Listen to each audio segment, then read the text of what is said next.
तीसरी किस्सा बताता हूं कि चूंकि वहां ठंड बहुत है तो सब्जी नहीं बन सकती। सब्जी पकेगी कैसे?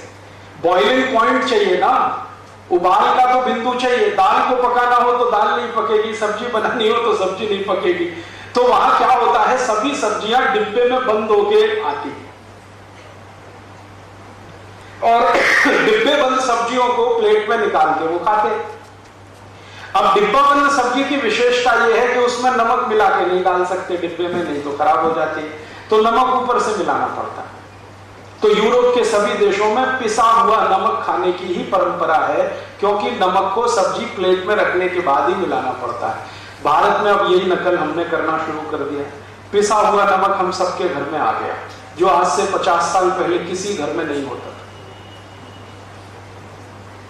हमारे यहां क्या है, कोई भी सब्जी हो, कोई भी दाल हो, उसका बॉइलिंग पॉइंट सामान्य रूप से उपलब्ध है, क्योंकि सूर्य उपलब्ध है।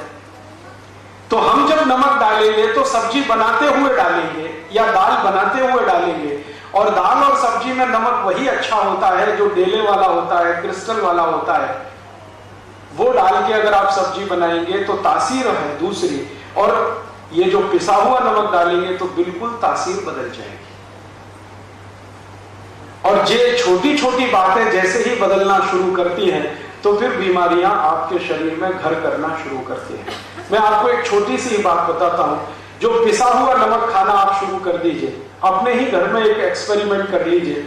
2 बच्चे अगर आपके पास हैं, एक को रोज पिसा हुआ नमक खिलाइए और एक बच्चे को डेले वाला नमक सब्जी में डालते हुए उबालते हुए खिलाइए। जो बच्चा डेले वाला नमक खाएगा वो ज्यादा स्वस्थ रहेगा, जिसको पिसा हुआ नमक दे रहे हैं वो हर समय बीमार रहेगा। कारण क्या है? आप पूछेंगे जी कारण क्या है?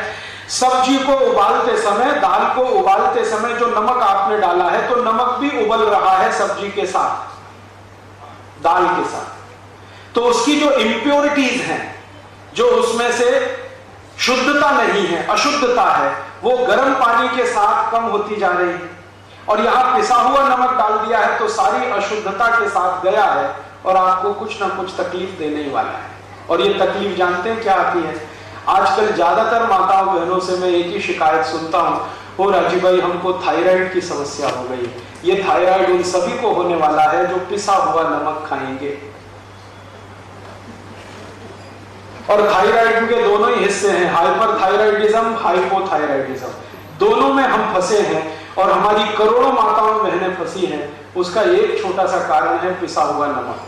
जितने दिन आप ये खाते रहेंगे, थायराइड से कभी भी बाहर निकल ही नहीं सकते, कितनी भी गोलियां खाएं, कितने भी इंजेक्शन लगाएं। लेकिन जैसे नमक बदल देंगे, बिना दवा के थायराइड ठीक हो जाएगा।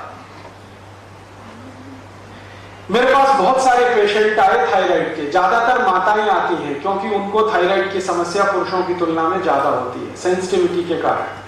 तो वो आती है शिकायत लेके, क्या बताएं इतना थायराइड बढ़ा हुआ है, फिर मैं ये गोली खाती हूं तो शरीर और बढ़ रहा है, मोटापा बढ़ रहा है।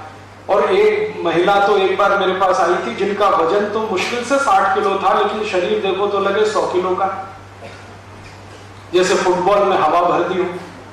तब मैंने उनको समझाया कि आपकी समस्या क्या है।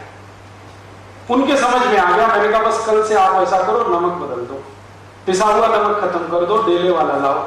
वो बहन जी ने शुरू किया है, अभी 8 महीने हो गए हैं, वो बराबर हो गई। 58 किलो वजन है, वैसा ही शरीर है। और वो कहती है अब मुझे थायराइड की समस्या नहीं।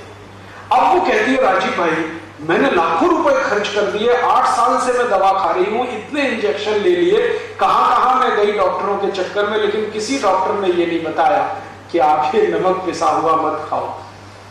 मैंने कहा उन्होंने नहीं बताया, उसके पीछे कारण दूसरा है। कारण ये है कि अगर आप ठीक हो जाएंगी तो डॉक्टर का धंधा कैसे चले? तो वो तो नहीं चाहेगा कि आप ठीक हो, वो नहीं बताएगा।